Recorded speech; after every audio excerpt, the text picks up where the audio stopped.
धरती पर बढ़ रहे पापों से अश्वत्थामा, जो धरती पर पिछले 5000 सालों से भटक रहा था, अचानक योग निद्रा से जाग उठता है। महाभारत के युद्ध में श्री कृष्ण द्वारा छल से गुरु द्रोण का वध कर देने के बाद जब अश्वत्थामा को पिता की मृत्यु का समाचार मिलता है तो वो क्रोध से पागल हो जाता है। क्रोध की ज्वाला में जलते हुए अश्वत्थामा आधी रात गए पांडवों के शिविर में पहुंचकर उनके बालकों की हत्या कर देता है। अंधेरे में अश्वत्थामा को ऐसा प्रतीत होता है कि शिविर के अंदर 5 पांडव सो रहे हैं, जबकि वे पांडव ना होकर पांडव पुत्र थे। बालकों की हत्या करने के बाद अश्वत्थामा विचलित हो जाता है और उसी समय अपने शिविर की ओर लौट जाता है।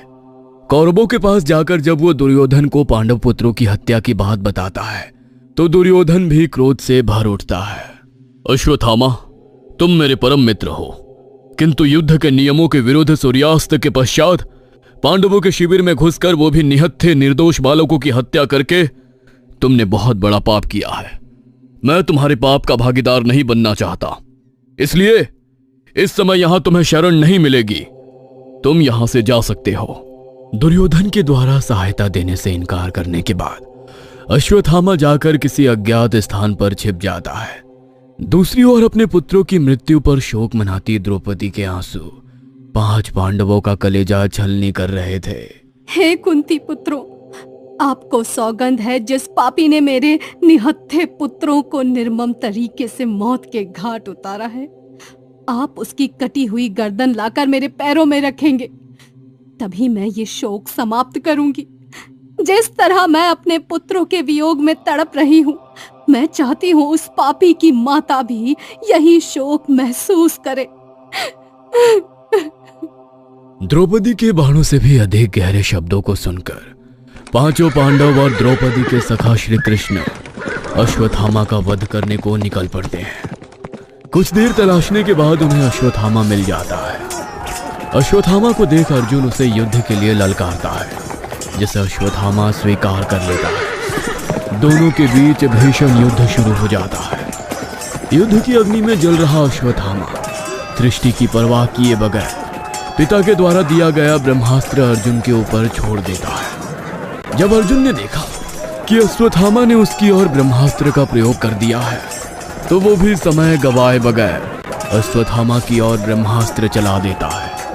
जब ऋषि मुनियों ने देखा कि अश्वत्थामा और अर्जुन दोनों ने ब्रह्मास्त्र का प्रयोग कर दिया है तो उन्हें संपूर्ण सृष्टि की चिंता सताने लगी और वो उनके युद्ध के बीच में आ गए। ये कैसा अनर्थ कर दिया आपने? क्या आप नहीं जानते कि ब्रह्मास्त्र की शक्ति के आगे संसार में कोई भी शक्ति नहीं टिक सकती? आप दोनों के ब्रह्मास्त्र से संपूर्ण सृष्टि का विनाश हो सकता है। आप दोनों महायोद्धा हैं, कृपया कर इस ब्रह्मास्त्र को वापस ले लें, अन्यथा सब कुछ समाप्त हो जाएगा। प्राणी, जीव, जंतु सभी को इसका प्रभाव भुगतना पड़ेगा। ऋषि मुनियों के बार बार समझाने पर अर्जुन अपना ब्रह्मास्त्र वापस खींच लेता है, किंतु अश्वत्थामा को ब्रह्मास्त्र रोकने का या वापस लेने का ज्ञान ही नहीं था, इसलिए उसने ऋषि मुनियों से अपना ब्रह्मास्त्र वापस लेने में असमर्थता जाहिर कर दी। उसी क्षण अश्वत्थामा के मन में एक बार फिर कपट जागा। अभिमन्यु की विधवा उत्तरा गर्भवती है। यदि मैं कोख में पल रहे बच्चे की ओर ब्रह्मास्त्र घुमा दूं तो एक और दुश्मन का सफाया कर सकता हूं। ऐसा सोचकर अश्वत्थामा अपना ब्रह्मास्त्र उत्तरा की ओर मोड़ देता है। अरे, ये क्या किया तुमने? एक गर्भवती स्त्री के ऊपर ब्रह्मास्त्र छोड़ दिया। महापाप है ये। ब्रह्मास्त्र छोड़ने के बाद उसको रोक पाना संभव नहीं था, इसलिए इससे पहले कि कोई भी कुछ कर पाता, अश्वत्थामा के ब्रह्मास्त्र के कारण अभिमन्यु की विधवा उत्तरा के गर्भ में पल रहे शिशु की मौत हो जाती है। बच्चे की मौत को देखकर श्री कृष्ण भयंकर रूप में क्रोधित हो जाते हैं। मूर्ख, ये तूने क्या अनर्थ कर दिया? एक गर्भस्थ शिशु जिसने अभी दुनिया भी नहीं देखी, उसके ऊपर अस्त्र का प्रयोग करते हुए तुम्हें शर्म नहीं आई? तेरे जैसे पापी के लिए संसार में कोई स्थान नहीं। एक शिशु जिसे संसार का बोध भी नहीं, उसको अपने स्वार्थ के चलते मार डालना, इस पाप को ईश्वर कभी माफ नहीं करता। अश्वत्थामा के सर पर स्थित मणि जो कि उसके पास जन्म से थी। श्री कृष्ण एक ही बार में उस मणि को अश्वत्थामा के सर से निकाल लेते हैं और उसके सर पर एक घाव दिखाई देने लगता है। जो पाप तूने किया है ना, उसके बाद तू ये मणि धारण करने के योग्य नहीं रहा। ये मणि तुझे नर श्रेष्ठ बनाती थी, किंतु ये निकृष्ट कार्य करके तूने श्रेष्ठ होने का गौरव सदा के लिए खो दिया। ये संसार अब तुझे तेरे बल और पराक्रम के लिए नहीं जानेगा। तू अब इतिहास में एक महायोद्धा नहीं, महापापी बनकर युगों युगों तक याद किया जाएगा। मैं तुझे श्राप देता हूं कि तेरा चिरंजीवी होने का वरदान तेरे लिए अभिशाप बन जाएगा। तेरे सर पर बना जख्म कभी भरेगा ही नहीं। तू ऐसे ही वन वन भटकेगा, किंतु तुझे कोई मनुष्य अपने आसपास दिखाई नहीं देगा। तेरे जख्मों में से खून और मवाद रिसेगा। तू दर्द से कराहेगा, तड़पेगा, भूखा प्यासा रहेगा, किंतु चाहकर भी किसी को अपना पाप और अपनी पहचान नहीं बता पाएगा। श्री कृष्ण के मुंह से ऐसी बातें सुनने के बाद अश्वत्थामा अपने घुटनों के बल जमीन पर गिर जाता है और श्री कृष्ण के सामने गिड़गिड़ाने लगता है। मुझे क्षमा कर दीजिए प्रभु, मेरी गलतियों का इतना बड़ा दंड मत दीजिए मुझे। मैं मानता हूँ अपराध हुआ है मुझसे। आप चाहे तो मुझे मृत्यु की सजा दे दें, किंतु अपना श्राप वापस ले लीजिए। जो पाप तुमने किया है, मृत्यु उसके लिए बहुत छोटा दंड होगा। तुम्हारा दंड यही है कि तुम कलयुग के अंत तक इस पृथ्वी पर भटकते रहोगे। चिरंजीवी तो रहोगे, किंतु अपने जीवन पर हर पल धिक्कार करोगे। संसार की कोई दवा, वैद्य, हकीम तुम्हारे जख्मों को भर नहीं सकेगा। तुम्हारे घावों से बहता रक्त और हर पल उसमें होती पीड़ा तुम्हें तुम्हारा कुकर्म याद दिलाएगी और सृष्टि के अंत तक तुम यही पीड़ा सहते रहोगे।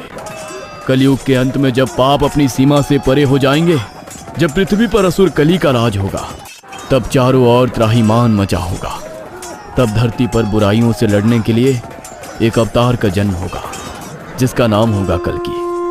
कल्कि भगवान विष्णु का अंतिम अवतार होगा, जो धरती पर जन्म लेकर पाप का नाश करने आएंगे। पाप और धर्म की उस लड़ाई में तुम्हें धर्म का साथ देना होगा और तभी तुम इस पाप से मुक्त हो सकोगे। आखिर कब तक यह धर्म देखकर भी आंखें बंद करके बैठना होगा मुझे? पृथ्वी पर हर पल बढ़ रहे पाप और अधर्म को चुपचाप बैठकर सिर्फ देखते रहना और निर्दोषों की चीखों को सुनने से बड़ा दर्द और क्या होगा प्रभु? अपने घाव और पीड़ा तो मैं सह भी जाऊं, किंतु ये अधर्म, पाप, बलात्कार, हत्या कैसे सहूं ये सब? आखिर कब तक मेरी करनी का दंड मुझे भोगना होगा? कलयुग में बढ़ रहे पाप अब मेरी सहन शक्ति से परे हो रहे हैं प्रभु।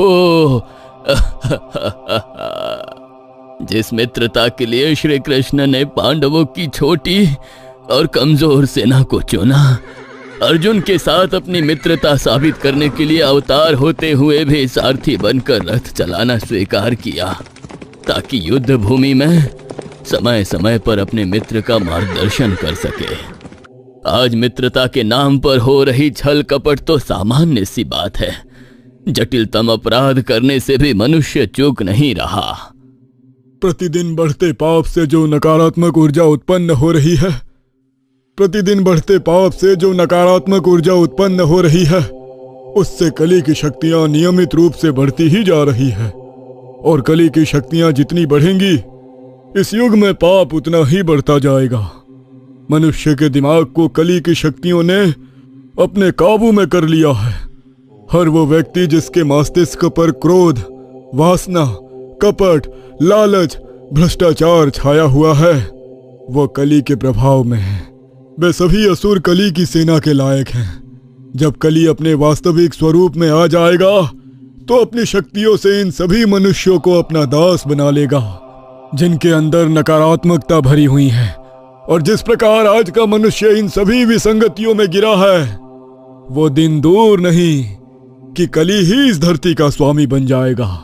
ये बलात्कारी, भ्रष्टाचारी, चोर, लुटेरे सब कली को ही अपना भगवान मानेंगे। जो उन्हें कुकर्म करने की आजादी देगा, उनके लिए तो वही उनका भगवान होगा। धरती पर स्त्रियों को देवी की तरह पूजा जाए, द्रौपदी की तरह फिर कभी किसी स्त्री का अपमान ना हो सके।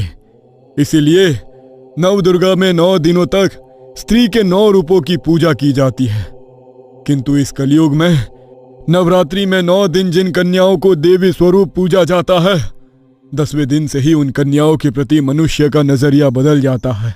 शाम का समय है, दिन बस ढलने को ही है।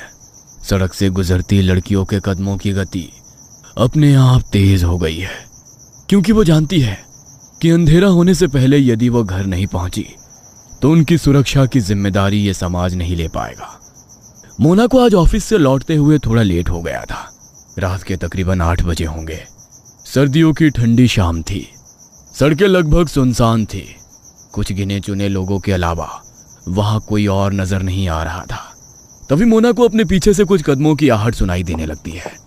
घबरा कर वो पीछे मुड़कर देखती है तो 3 लड़कों को उसके पीछे आता हुआ महसूस करती है। मोना के दिल की धड़कन बेहद तेज हो गई थी। उन लड़कों के कुछ भी कहने से पहले ही मोना तेज कदमों से अपना बैग संभालकर घर की ओर जाने लगती है। अरे मैडम, कहाँ जा रही हो अकेले अकेले? बताओ, हम छोड़ देते हैं। वैसे भी इतनी रात को अकेले जाना सेफ नहीं है। मोना ने लड़कों की बात का कोई जवाब नहीं दिया। उसने मदद की उम्मीद में आसपास नजर दौड़ाई। सामने ही 2 लड़के खड़े आपस में बातें कर रहे थे। ये कुछ शरीफ नजर आ रहे हैं, इनसे मदद मांगती हूँ। मोना तेज कदमों से लड़कों के पास जाती है और धीमी आवाज में कहती है, प्लीज हेल्प मी, ये लड़के मेरा पीछा कर रहे हैं। अरे चल भाई, किसी के पचड़े में फंसने की जरूरत नहीं है। खुद लेकर आई होगी लड़कों को अपने पीछे और अब यहाँ हमें फंसाने के चक्कर में है। प्लीज मेरी बात पर यकीन करिए, मैं वैसी लड़की नहीं हूँ। प्लीज हेल्प करिए मेरी। ये लोग बहुत दूर से मेरे पीछे आ रहे हैं और गंदे गंदे कमेंट्स पास कर रहे हैं। मेरा फोन भी डेड हो गया है, प्लीज। देखो मैडम, माफ करो, हमें दुर्गा पूजा में जाना है। आज जागरण है, वी आर गेटिंग लेट। दोनों लड़के तेजी से अपनी बाइक स्टार्ट करके वहां से निकल गए थे और पीछे से आते हुए लड़कों ने मोना को चारों तरफ से घेर लिया था। एक और सारा संसार माता के भजनों में खोया हुआ था। दूसरी ओर सड़क पर चलती लड़की को 4 मनचले घेर कर खड़े थे। दूर कहीं से माता के जयकारों की आवाज उनके कानों में पड़ रही थी और इधर चारों मनचले उसे ऐसे सहमे देख बेशर्मी से हंस रहे थे। जयकारों की आवाज मोना के कानों पर ढीली पड़ने लगी थी और अब उसे सिर्फ उन लड़कों के भद्दे कमेंट ही सुनाई दे रहे थे। मनचलों के पीछे काला साया लहरा रहा था, जो बीच सड़क पर एक स्त्री की गरिमा को तार तार होते देखकर गर्व से अट्टहास कर रहा था। क्या ये चरम सीमा नहीं कि एक और धर्म दम तोड़ रहा है और दूसरी ओर अधर्म बीच सड़क पर तांडव करने का दुस्साहस कर रहा है। एक और पंडालों में पूजी जा रही माँ दुर्गा और दूसरी ओर स्त्री का अपमान। क्या कलयुग का अंत नजदीक है? जानने के लिए देखना ना भूले कली भाग 5।